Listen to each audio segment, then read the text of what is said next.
biso toza ONG elika na biso. Donc tu travailleras dans le domaine de la santé, domaine de l'éducation, dans le domaine social. Maintenant, dans le cadre de l'activité dans le domaine de la santé, la pandémie, ils ont dérangé les Obama, les Obélis, les Obélis, na Congo. Donc, si les autorités, nous ont sensibilisé c'est-à-dire l'autorité, maman na ONG, chauffeur à la musala, Nanzela, Bawewa, doit sensibiliser pour les gestes de barrière. Maintenant, si on a une autorité, symboliquement, tant que tu vas sensibiliser, avant de banda, tu as un musala, tu as symboliquement, moi lave-main. Lave-main, il y a quelques savons. Juste pour encourager d'abord dans musala musala et puis pour l'aider par rapport à la maladie de Zomabadi. Pour jusqu'à là qui se met les athées. Juste au salle là, les arabes ont mis bas de la boue. Pour la timasse qui est de garder distance, pour faire ça dans le bon côté, pour simba monoko mis sous zoloté, sauf ce qu'on m'a beaucoup côté. Donc message de véhiculer car symboliquement, moi je suis juste pour vous encourager la service que vous rendre la nation et puis pour toute la population congolaise. Merci. Merci mingi. Tuyambi bino na bokengi nyonso. Oui. Alors beaucoup parce que beaucoup baba lembete. Oui. Pour la matériel bali ko ya moke moke boy. Otindeke tuyambi bino batu ya Elikia na biso comme ONG. Oui ko assister biso matériellement. Pour ya kokebisa biso contre épidémie o ila ko ronger monde entier. Alors pour na yango to sepeli mingi. Comme ça, il faut que le matériel soit toujours permanent pour que les gens soient à tête. Alors, bon, les méthodes, pour que les gens soient pour tout le monde, alors, il faut encourager les gens, ils ont assimaté. Alors, pour nous, on dit que ce nombre est réduit, effectif est diminué, alors, il faut que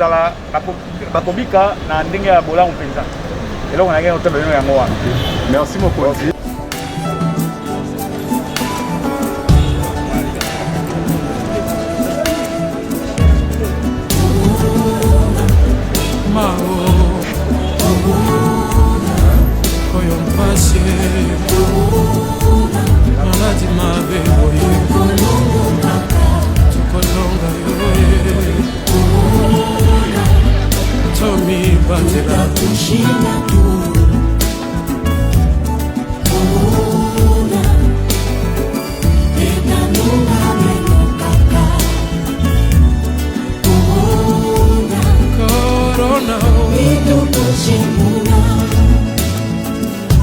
Balumiana wakatewa Batao niba mau niba na bonso Corona kisama chivitu shebeana na Tulonga imeya baminga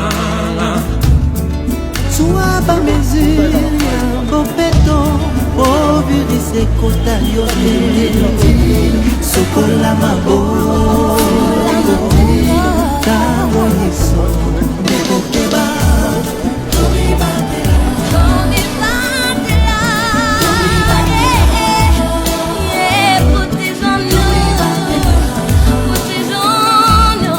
passer un message et puis symboliquement la moitié de on va essayer de distribuer. De garder distanciation, à toi qui m'oubliez s'il vous plaît. De garder la masque parce qu'on doit donner l'exemple. On est maintenant suivi sur les réseaux sociaux. On a une chaîne YouTube. Donc la image est suivie partout dans le monde. C'est-à-dire on doit donner un bon exemple parce qu'il y a même des professionnels qui sont en train de nous suivre. Donc c'est un peu ça les messages que je vais vous donner. Pour le reste, que Dieu nous aide, que Dieu nous bénisse tous. Na miso te loboko na monoko te liboso sukola maboko sukola maboko la menace réelle ne la néglige pas évitez les lieux publics évitez kozala kolesere na bato salela ba mouchoir ya usage unique osilisi wati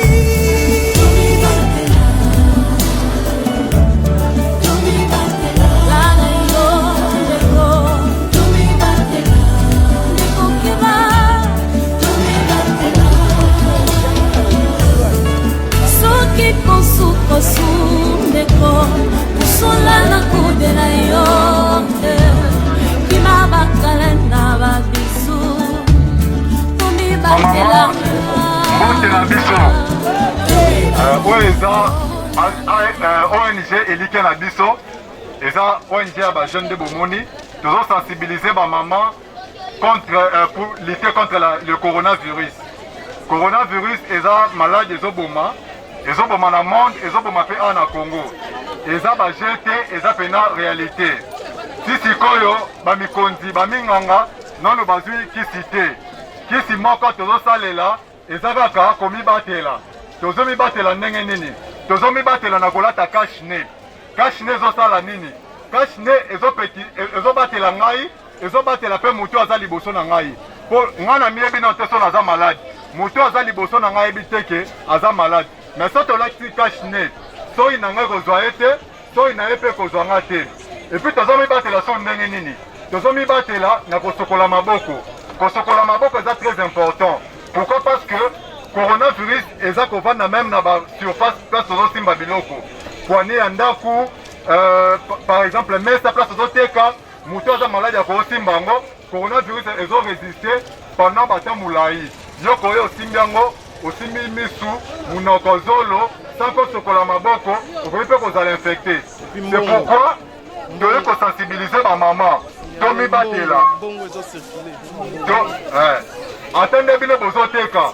Client aye na mbongo ezo circuler, oyebi te soki client aza maladi. Malade kovanda même na mbongo wana. C'est-à-dire, il faut kaka tomi batela na kosala ba geste barrière. Ba geste barrière tozolanda na ba radio, tozolanda na ba télé. Mais biso pona ko ajouter, tozola ko sensibiliser ba maman na wenze. Et puis quelques mamans à la volée, tu relaxes bino ndenge ya kolata masque. Tokolaxa bino pe nini ya kosokola maboko ko désinfecter maboko efficacement. Merci. Obateli ekolo mobimba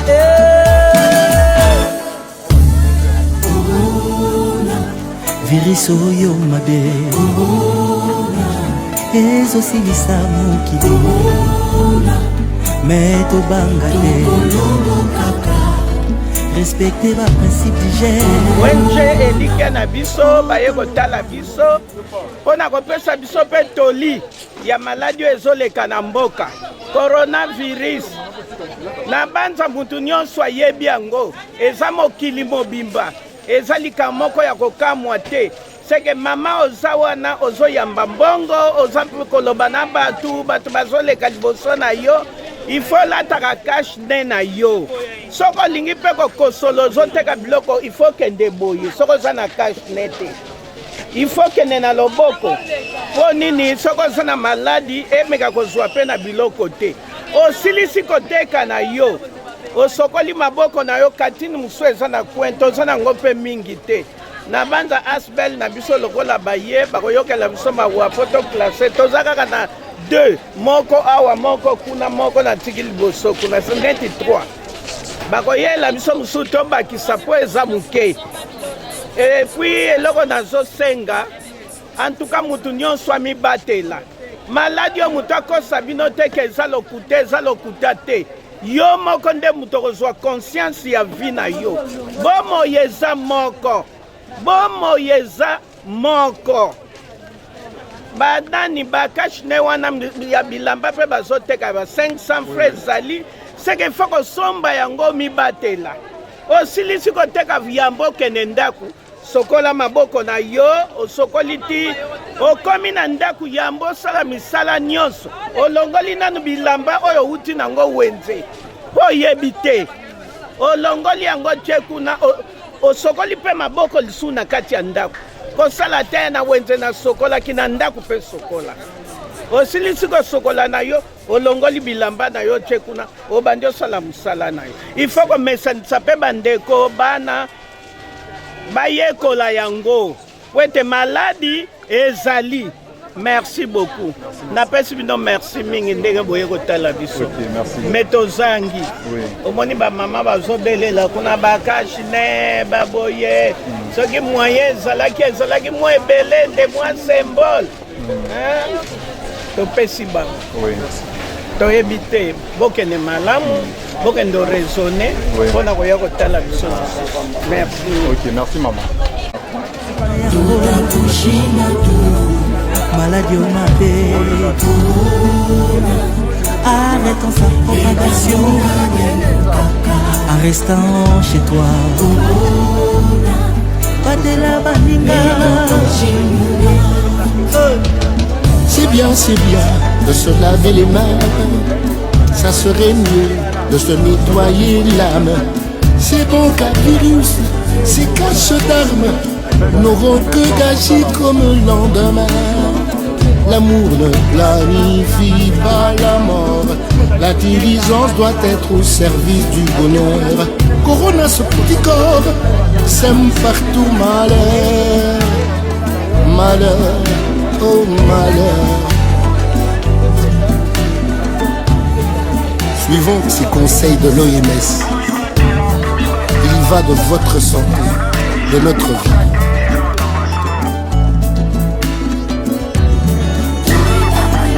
Respectez la principe d'hygiène. Oh, t'es le meilleur.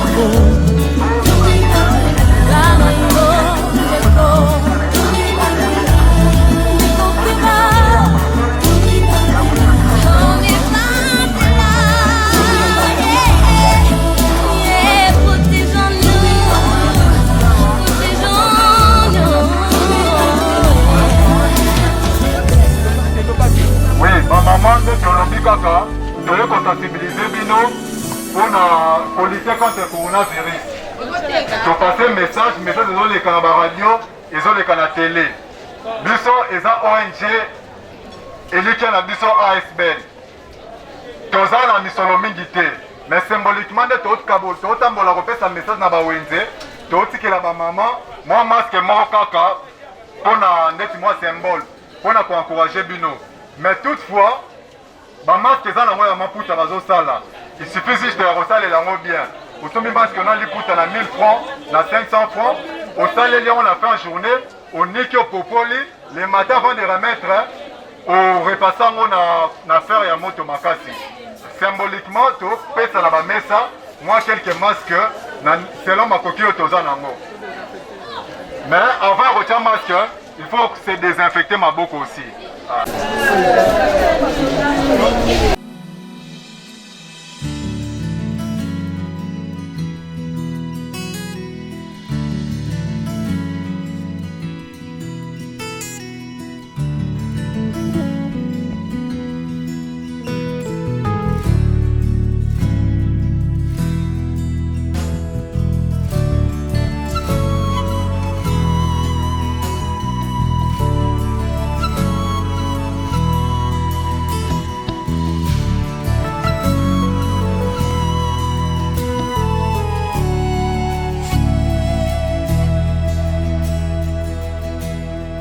Longue est la nuit et profond le silence.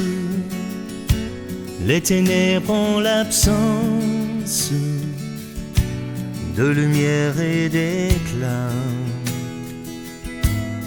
de l'ombre à l'oubli, de la peine à la faute, à ne croire à rien d'autre qu'à l'effort sans la foi. Mais j'élève la voix, je me lève et je crois à la vie qui redonne et le souffle et la force aux élans de ma foi. Et je marche et je vois un chemin au-delà, une étoile au matin et la nuit qui s'en bat au cri de ma joie. Dans mon cœur tant de cris et mes lèvres se ferment sur des mots qui m'enferment dans le sens qu'ils ont pris. Et pourtant je sais bien, avec l'aube à ma porte et les chants qu'elle m'apporte, je saurai le chemin. Je lève la voix, je me lève et je crois à la vie qui redonne et le souffle et la force aux élans de ma foi. Et je marche et je vois un chemin au-delà, une étoile au matin et la nuit qui s'en va au cri de ma joie.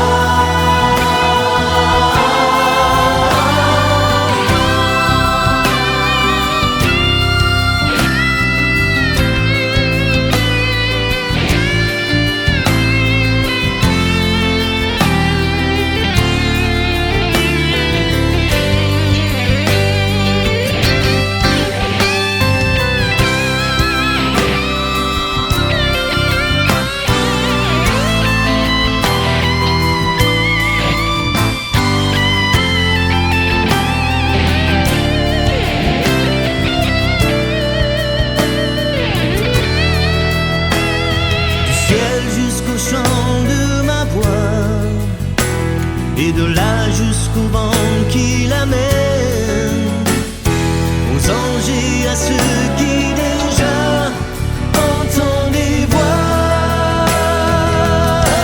J'élève la voix, je me lève et je dois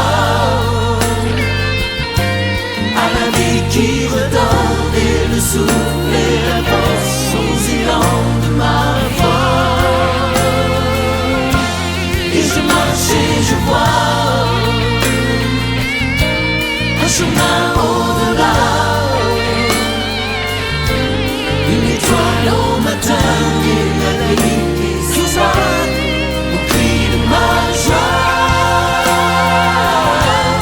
Je lève la voix, je me lève et je crois à la vie qui redonne et le souffle et la force aux élans de ma foi. Et je marche et je vois un chemin au-delà,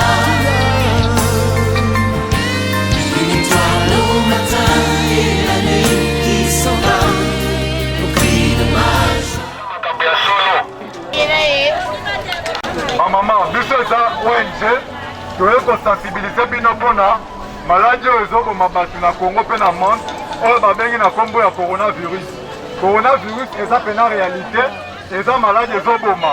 Si sikoyo na tozwi kisi te, kisi moko baminganga bapesi oyo bakoki kopesa biso ezaka nde tomibatela. Tomibatela ndenge nini? Kosimba misu monoko te soki maboko eza sali te. Kopesa moninga mbote na loboko te, lata maske na yo. Maske eza kobatela yo, ezobatela mpe ngai. Po coronavirus eza kose transmettre mpe na basoi. Maske wana ezopermettre soi na yo ezwa moninga te, soi na nga mpe ezwa yo te. Yango wana tosengi na bino bamama, tomibatela. Oza na contact na baklient, ozosimba mbongo, ozosimba biloko na bango, ote supermarché osimbi poignée ya porte. Il faut kopangwisa maboko na savon, na désinfectant. Osokoli maboko na mai otie savon, to ozwi gel hydroalcoolique. Message toye nango yango wana.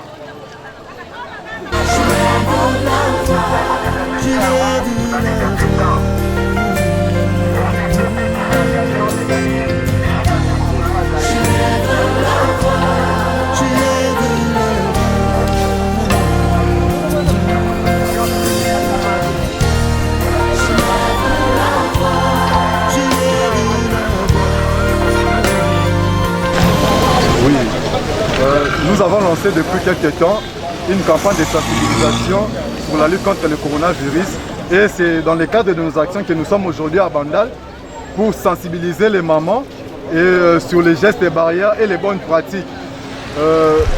Les mamans qui vendent dans des marchés, ce sont les gens qui sont les plus exposés, mais paradoxalement, elles n'ont pas l'information.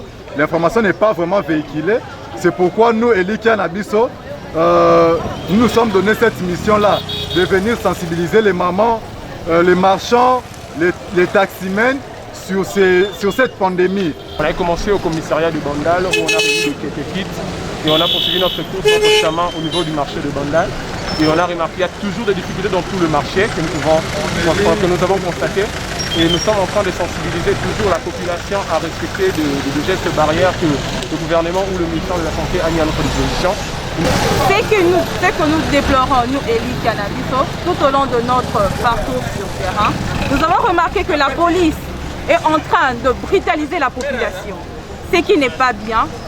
Or, c'est à eux de pouvoir interpeller la population, de pouvoir s'en procurer de manière digne et saigne. Et voilà que ça nous attriste, nous cherchons à pouvoir arranger cela. Continuons toujours à se protéger, à appliquer les règles et la maladie disparaîtra. Merci.